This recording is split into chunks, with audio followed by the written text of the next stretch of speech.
Hello everyone, कैसे हैं आप सब। उम्मीद करता हूँ आप सब अच्छे होंगे। दोस्तों, अगर अभी तक आपने हमारे चैनल को सब्सक्राइब नहीं किया तो सब्सक्राइब कर लीजिए, और अगर आपने हमारे चैनल को सब्सक्राइब कर लिया तो उसके लिए थैंक यू। दोस्तों, आज की इस लेक्चर में हम पढ़ेंगे स्ट्रोक के बारे में। हम जानेंगे कि स्ट्रोक क्या होता है दोस्तों। तो चलिए आज की वीडियो को स्टार्ट करते हैं दोस्तों। तो स्ट्रोक एक ब्रेन डिजीज़ है। इसके अंदर क्या होता है दोस्तों, रिड्यूस इन ब्लड फ्लो। जो हमारी ब्रेन में आर्टरी होती है, छोटी छोटी सी आर्टरी होती हैं, उसमें ऑब्स्ट्रक्शन हो जाता है।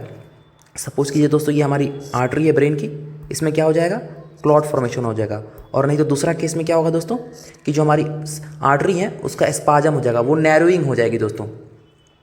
तो इसी वजह से हमारा ब्रेन में क्या होता है दोस्तों, ब्लड सप्लाई अच्छे से नहीं पहुंच पाती। उसे ही हम क्या कहते हैं दोस्तों, उसे हम कहते हैं स्ट्रोक। मतलब कि reduce in blood flow in the brain, it's called stroke दोस्तों। ये इक्विवेलेंट है, मतलब ये सेम थिंग है हार्ट अटैक की तरह दोस्तों। हमारे हार्ट अटैक में क्या हो रहा था दोस्तों, जो हमारी कोरोनरी आर्टरी है उसमें प्लेक का फॉर्मेशन हो जा रहा था या क्लॉट हो जा रहा था। और दूसरे कंडीशन में क्या हो रहा था दोस्तों, जो हमारी कोरोनरी आर्टरी है उसका स्पाजम हो जाता था, वो सिकुड़ जा रही थी, जिसकी वजह से हमें क्या हो रहा था, जो हमारी हार्ट है उसको ब्लड सप्लाई नहीं मिल पा रही थी।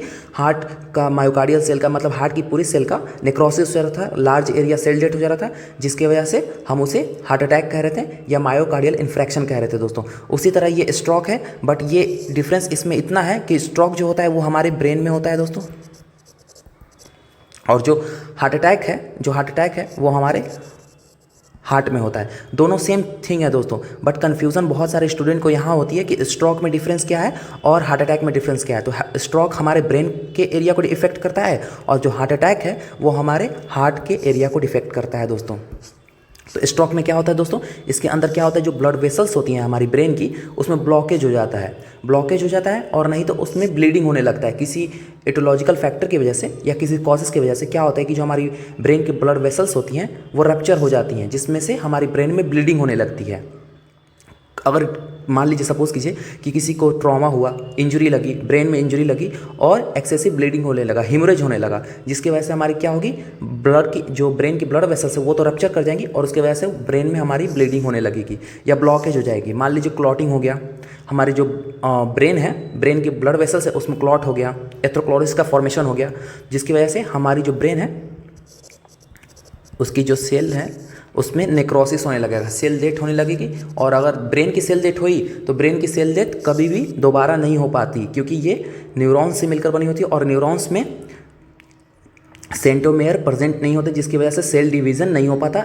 ये एक ऐसी ब्रेन सेल होती है दोस्तों, जिसमें सिर्फ ऐसा ब्रेन एक सेल है जो कभी डिवाइड खुद को नहीं कर सकता। बाकी हर जगह की सेल डिवाइड हो सकती है, पर न्यूरॉन्स कभी खुद को डिवाइड नहीं कर सकते हैं। और अगर एक बार ब्रेन सेल डेथ हुआ तो वो कभी खुद को रिपेयर नहीं हो पाएगा। इसलिए स्ट्रोक को हमेशा लाइफ थ्रेटनिंग कहा जाता है, इमरजेंसी कंडीशन कहा जाता है, और इसका इमीडिएट ट्रीटमेंट, मेडिकल ट्रीटमेंट किया जाता है, क्योंकि ये बहुत ज़्यादा क्रिटिकल कंडीशन है और ये परमानेंट डैमेज हो सकता है ब्रेन का, और डेथ हो सकता है। अगर दोस्तों आप समझ सकते हैं कि जो हमारा सबसे important organ, vital organ brain है, ब्रेन ही हमारे हर चीज़ को कोऑर्डिनेट करता है, हमारे बॉडी को, हमारे हार्ट बीट को, हमारे टेम्परेचर को होम्योस्टैटिस बना के रखता है। अगर हमारा ब्रेन ही डेड कर जाए, अगर ब्रेन ही अच्छी तरह से फंक्शन ना करे तो दोस्तों क्या होगा, हम अच्छी तरह से रह पाएंगे, हम अच्छी तरह से बोल पाएंगे, सोचने समझने की शक्ति या जो भी हमारे अंदर मेमोरी कैपेसिटी होती है, लर्निंग कैपेसिटी होती है, किसी चीज़ को आइडेंटिफाई करते हैं हम, कोई भी चीज़ कोऑर्डिनेशन करते हैं, चलते हैं फिरते हैं, मतलब सब चीज़ को हमारा कंट्रोल कौन करता है दोस्तों, तो कंट्रोल करता है हमारा ब्रेन।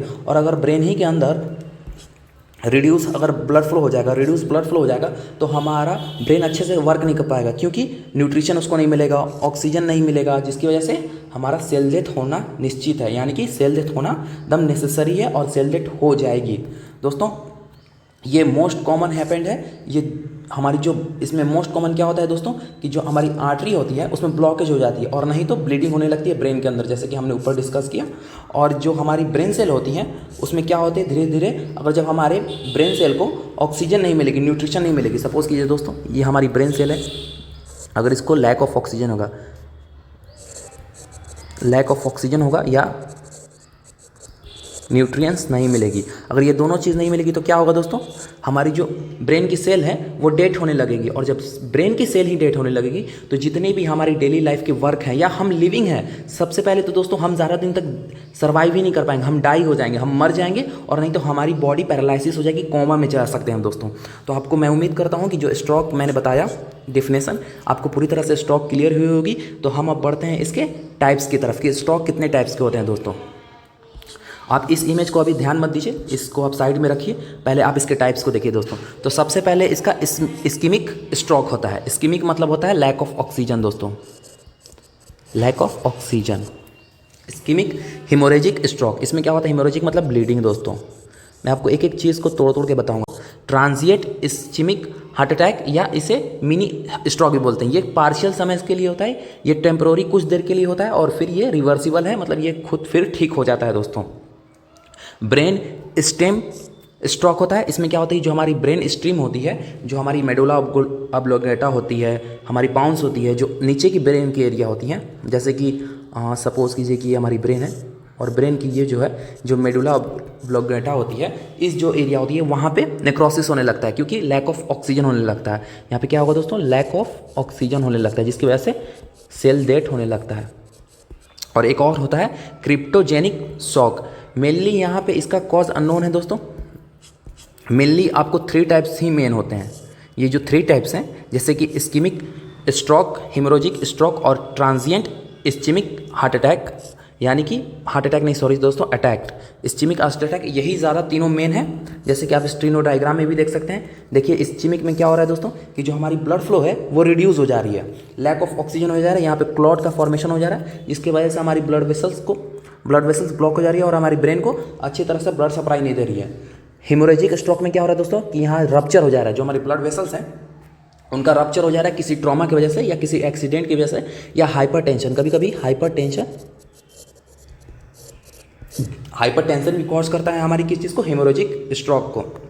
ट्रांजिएंट मतलब कि पार्शियली, आप देख सकते हैं कि जैसे पार्शियली कुछ एरिया में हमारी क्लॉट हुई है, इसकी वजह से क्लॉट हुई है, या वहाँ पे क्लॉट का फॉर्मेशन या हमारे जैसे बोल सकते हैं कि उसमें एथेरोस्क्लेरोसिस का फॉर्मेशन हो जाना, जैसे कि हमने एंजाइना पेक्टोरिस में देखा था कि एथेरोस्क्लेरोसिस का कैसे फॉर्मेशन हो जाता है। तो वहाँ पे ट्रांजिएंट कुछ समय के लिए ये फॉर्मेशन हो जाता है, बट अगर इसे मेडिकेशन दिया जाए दोस्तों, अगर मेडिकेशन दिया जाए तो ये ठीक हो सकता है, बट अगर इसे मेडिकेशन ना दिया जाए तो ये इस्कीमिक स्ट्रोक में कन्वर्ट हो जाता है दोस्तों।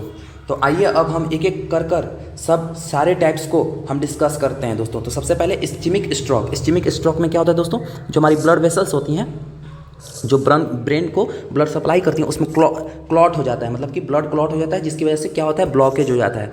सपोज कीजिए दोस्तों, ये हमारी ब्रेन में ब्लड वेसल्स है, ब्रेन की ब्लड वेसल्स हैं। ये किस चीज़ की ब्लड वेसल्स हैं, ब्रेन की ब्लड वेसल्स हैं, और इसमें क्या हो गया, ब्लॉकेज हो गया। अब अगर ब्लड ऐसे, मैं इंडिकेट कर रहा हूँ ब्लड को येलो से, अगर ये ब्लड ऐसे पास कर रहा है, फ्लो कर रहा है, जिसकी वजह से यहाँ पे तो ब्लॉकेज हो गया, तो यहाँ के सेल्स को, यहाँ के जो सेल्स हैं उनको तो ऑक्सीजन न्यूट्रिएंट्स नहीं मिल पाएंगे, जिसकी वजह से क्या होगा दोस्तों, सेल डेथ होगी। और अगर ब्रेन की सेल डेथ हुई तो मैंने पहले बताया कि न्यूरॉन्स कभी खुद को डिवाइड नहीं कर सकते। वो अगर एक बार बन गए, जो बाई बर्थ हमें न्यूरॉन्स मिल गए, वही न्यूरॉन्स रहते हैं, वो कभी खुद को डिवाइड नहीं कर सकते हैं दोस्तों।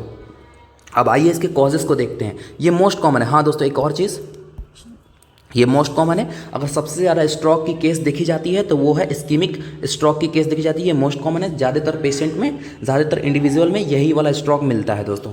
अब आइए इसके कॉजेज़ को देखते हैं। तो जैसे कि हार्ट अटैक, अगर हार्ट अटैक हुआ है, जिसके हार्ट अटैक इसलिए कारण है दोस्तों कि जैसे हार्ट अटैक में क्या होता है दोस्तों, कि हमारी जो हार्ट है वो अच्छे तरह से ब्लड को पंप नहीं करती, ब्लड पंप नहीं हो पाएगा, जिसकी वजह से क्या होगा, जो हमारी ब्रेन तक ब्लड पहुंचना रहेगा वो पहुंच नहीं पाएगा, धीरे धीरे पहुंचेगा। और जब भी जो ब्लड का ऐसे रेंज होता है, मोशन होता है, अगर वो स्लो होगा तो फिर किस चीज़ का फॉर्मेशन होने लगता है, क्लॉटिंग का। वहाँ पे क्लॉटिंग का फॉर्मेशन होने लगता है, और वो क्लॉट जब ब्रेन में होगा तो और क्या करेगा, रिड्यूस कर देगा हमारे ब्रेन को ब्लड सप्लाई। हार्ट वल्वुलर डिजीज़, मतलब कि हार्ट के अगर वॉल्स में किसी तरह का डिजीज़ है, या पेशेंट अगर हार्ट के वॉल्स के से सफरिंग कर रहा है, मतलब इसके जो आयोटिक वॉल्व हैं या जितने भी हमारे सेमिलुनर वॉल्व हैं, अगर उसमें प्रॉब्लम है किसी तरह के, तो उसकी वजह से भी ये हमको देखने को मिलता है दोस्तों। Injury in blood vessels in neck, जो हमारी नेक है, जहाँ पे क्रोइड आर्टरी होती है, जो एक लौती ऐसी आर्टरी होती है जो ब्रेन की तरफ, यानी कि हमारे ब्रेन को ब्लड सप्लाई करती है। अगर क्रोइड आर्टरी में डैमेज हो जाए या किसी तरह से वहाँ पर ब्लड क्लॉट हो जाए, तो उसकी वजह से भी हमें इस्कीमिक देखना पड़ता है दोस्तों। हमारी ब्लड क्लॉट दोस्तों, ब्लड क्लॉट भी कभी कभी, जैसे ब्लड क्लॉट हो गया तो वहाँ की जो आर्टरी होती हैं, अब वो तो आगे ब्लड सप्लाई नहीं देंगी, तो उसकी वजह से भी हमारा रिड्यूस हो जाता है ब्लड सप्लाई, जिसकी वजह से हमारी ब्रेन की सेल डेथ होने लगती है दोस्तों। अब आइए हम डिस्कस करते हैं हेमोरेजिक स्ट्रोक के बारे में। हेमोरेजिक स्ट्रोक के अंदर क्या होता है दोस्तों, जैसे कि हमारी जो ब्लड वेसल्स होती हैं उसमें ब्लीडिंग होने लगती है, उनका रप्चर हो जाता है और जो ब्लड वेसल्स हैं उसमें से ब्लड बाहर आने लगता है, मतलब कि बाहर की तरफ जैसे हमारा ब्लड फ्लो है, ये ब्लड इसके अंदर ब्लड वेसल के अंदर फ्लो कर रहा है। बट यहाँ क्या होता है दोस्तों, अब यहाँ से ये रप्चर हो गया तो ये ब्लड कहाँ जाएगा, हमारे सेल एरिया में, टिश्यू एरिया में जाएगा और जिसकी वजह से भी हमें क्या देखने को मिलता है, हेमोरेजिक स्ट्रोक देखने को मिलता है। स्ट्रोक की कंडीशन देखने को मिलती है, लैक ऑफ ऑक्सीजन हो जाएगा क्योंकि हमारी ब्लड वेसल्स तो रप्चर हो चुकी हैं। तो इसका कॉजेज़ क्या है दोस्तों, हाई कोलेस्ट्रॉल। अगर कोलेस्ट्रॉल की इंक्रीज है हमारी बॉडी में, हाई कोलेस्ट्रॉल है, तो उसकी वजह से भी हो सकता है दोस्तों हाई ब्लड प्रेशर। यानी मैंने आपको पहले ही बताया था कि अगर हाइपरटेंशन की केसेस है तो उसमें क्या देखने को मिलता है दोस्तों, हमें हेमोरेजिक स्ट्रोक या स्ट्रोक की कंडीशन देखने को मिलती है। डायबिटीज़, अगर डायबिटीज़ को कंट्रोल नहीं किया गया, अनकंट्रोल मैनर में है डायबिटीज़, अगर नॉर्मल मैनर में है, मतलब नॉर्मल रेंज में डायबिटीज़ है, अगर कोई डायबिटीज़ मेलाइटिस का पेशेंट है, अगर उसकी डायबिटीज़ कंडीशन नॉर्मल है, उसको रोका गया है, एक कंट्रोल मैनर में है, तब वो कॉज नहीं करेगा। बट अगर ये अनकंट्रोल मैनर में रहेगा तो वो क्या कॉज कर सकता है दोस्तों, स्ट्रोक कॉज कर सकता है। ओबेसिटी, मोटापा भी हो सकता है। स्ट्रोक इन पास्ट, अगर पास्ट में कभी उनको स्ट्रोक हुआ हो, जैसे मैंने ऊपर बताया था कि ट्रांजिएंट इस्केमिक अटैक, अगर ट्रांजिएंट इस्केमिक अटैक पहले हुआ है और अगर उसको टाइम रहते हुए ट्रीटमेंट नहीं मिला,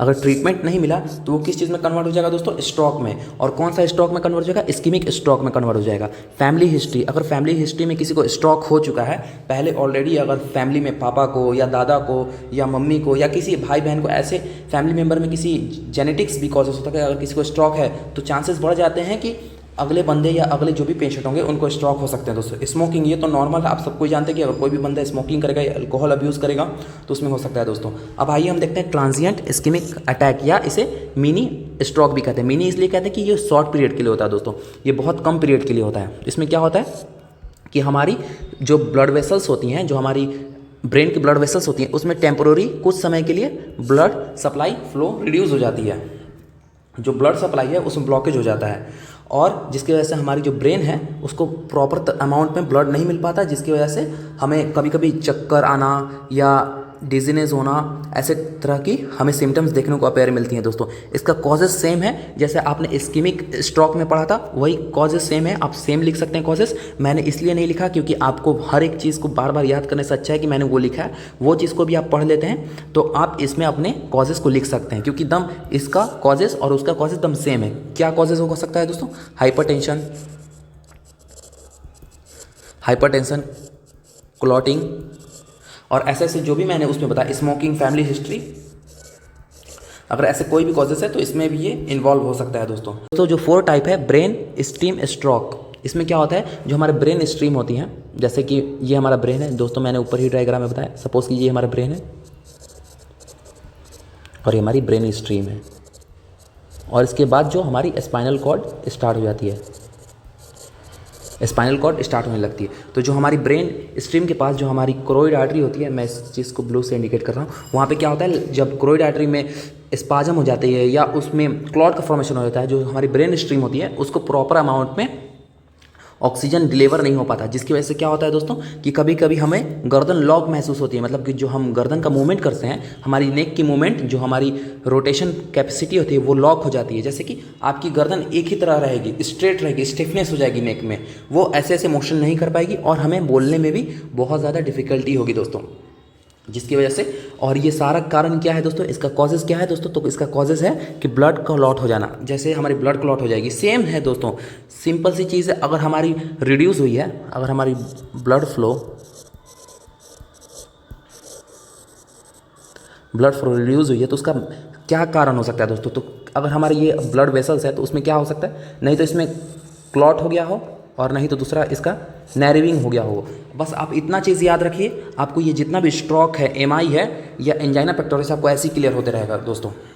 हीमोरेज दोस्तों, अगर ब्लीडिंग हो गया हो या ब्लड वेसल्स रप्चर कर गए हो तो हीमोरेज की वजह से भी हो सकता है, या सडन, मतलब कि अचानक से अगर कभी आपके आर्टरी में इंजरी हो जाए, सडन इंजरी हो जाए, तो जिसकी वजह से भी हमें स्ट्रोक या ब्रेन स्ट्रीम स्ट्रोक देखने को मिल सकता है दोस्तों। स्मोकिंग हो गया या हाई ब्लड प्रेशर, यानी कि जिसका ब्लड प्रेशर, हाइपरटेंशन की कंडीशन, डायबिटीज मेलाइटिस, जैसे हमने ऊपर ही डिस्कस किया। आइए दोस्तों, अब हम इसको एक बार फिर से डायग्राम के थ्रू हम फिर से जितने भी हमारे स्ट्रोक पढ़ा उसको डिस्कस कर लेते हैं। मेनली तो 3 टाइप्स के होते हैं, बट मैंने आपको 5 टाइप्स के स्ट्रोक बताएं। मेनली 3 टाइप्स के होते हैं, जिसमें से पहला इस्कीमिक स्ट्रोक, हेमोरेजिक स्ट्रोक और ट्रांसिएंट इस्कीमिक अटैक। इसमें क्या होता है दोस्तों, इस इस्कीमिक अटैक में क्या होता है, इसमें क्लॉट का फॉर्मेशन होने लगता है, और क्लॉट का फॉर्मेशन होगा दोस्तों तो हमारी ब्लड वेसल्स हैं वो रिड्यूस हो जाएंगी, मतलब हमारी जो ब्लड सप्लाई है वो रिड्यूस हो जाएगी। हेमोरेजिक में क्या होता है दोस्तों, रप्चर हो जाती है, जो हमारी ब्लड वेसल्स होती हैं ब्रेन की वो रप्चर हो जाती हैं। और ट्रांजिएंट इस्कीमिक अटैक में क्या होता है कि कुछ देर के लिए मिनी स्ट्रोक भी बोलते हैं दोस्तों, इसमें क्या होता है कुछ देर के लिए किसी वजह से स्ट्रोक हो जाता है, जैसे कि यहाँ पे एथ्रोक्लोरोसिस का फॉर्मेशन हो जाना, या मतलब पार्शियल रूप से, पूरी तरह से नहीं, सिर्फ पार्शियल यानी कि टेम्पोररी क्लॉट का फॉर्मेशन हो जाना, या वहाँ पे अगर ब्लीडिंग हुआ है तो वहाँ पे क्लॉट का फॉर्मेशन हो गया है, या एथ्रोक्लोरोसिस प्लग का फॉर्मेशन हो गया है, जिसकी वजह से हमें कभी कभी स्ट्रोक देखने को मिलता है दोस्तों। तो आइए अब हम स्ट्रोक के सिम्टम्स को देखते हैं कि हमें स्ट्रोक के सिम्टम्स क्या होगा दोस्तों। तो वन साइड वीकनेस हो जाएगा, मतलब कि बॉडी के वन साइड वीकनेस हो जाएगा, और कभी कभी पैरालिसिस भी हो सकता है दोस्तों। एफिजिया होगी, difficulty with loss of speaking और एबिलिटी, मतलब कि डिफिकल्टी भी होगी, और कभी कभी तो क्या होगा, हमारी आवाज़ जो है वो ब्लॉक हो जाएगी, मतलब कि वो लॉस हो जाएगी, बंद हो जाएगी, वो हम बोल ही नहीं पाएंगे दोस्तों। लॉस ऑफ मसल कंट्रोल, क्योंकि दोस्तों देखिए हमारा ब्रेन ही है जो सब चीज़ को कंट्रोल करके रखता है,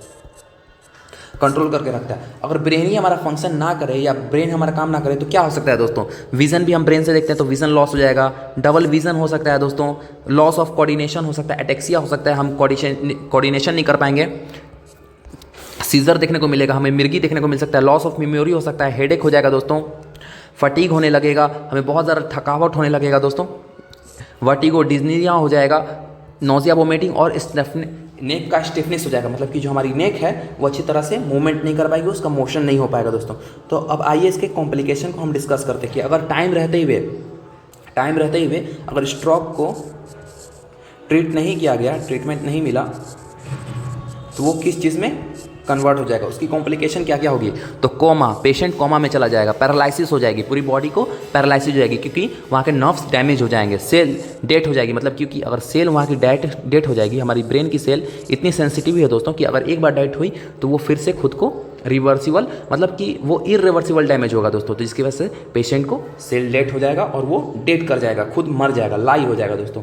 तो मैं उम्मीद करता हूँ दोस्तों जो आज की हमने लेक्चर पढ़ा स्ट्रोक पे जो भी हमने आज लेक्चर डिस्कस किया, जिस टाइप्स डिस्कस किया, तो आपको अच्छी तरह से क्लियर होगी, और स्ट्रोक के जो भी आपके डाउट्स होंगे, जो भी आपने जैसे कि डिफरेंस होंगे कि एमआई वर्सेस स्ट्रोक में क्या डिफरेंस है, तो आपको पता चल गया होगा कि एमआई जो होता है हार्ट अटैक होता है, इसमें हार्ट में होता है, और जो स्ट्रोक होता है हमारे ब्रेन में होता है। तो दोस्तों मैं उम्मीद करता हूँ कि आपको आज का लेक्चर पसंद आया होगा, और पसंद आया होगा तो आप अपने दोस्त में शेयर करें, इस वीडियो को ज़्यादा से ज़्यादा शेयर करें कि हमारा जो नर्सिंग सॉल्यूशन है उस चैनल ग्रोथ करे, और अच्छे से मैं आपके लिए और अच्छी वीडियो लाता रहूँ इस यूट्यूब चैनल पे। तो हम मिलते हैं दोस्तों आपसे अगली वीडियो।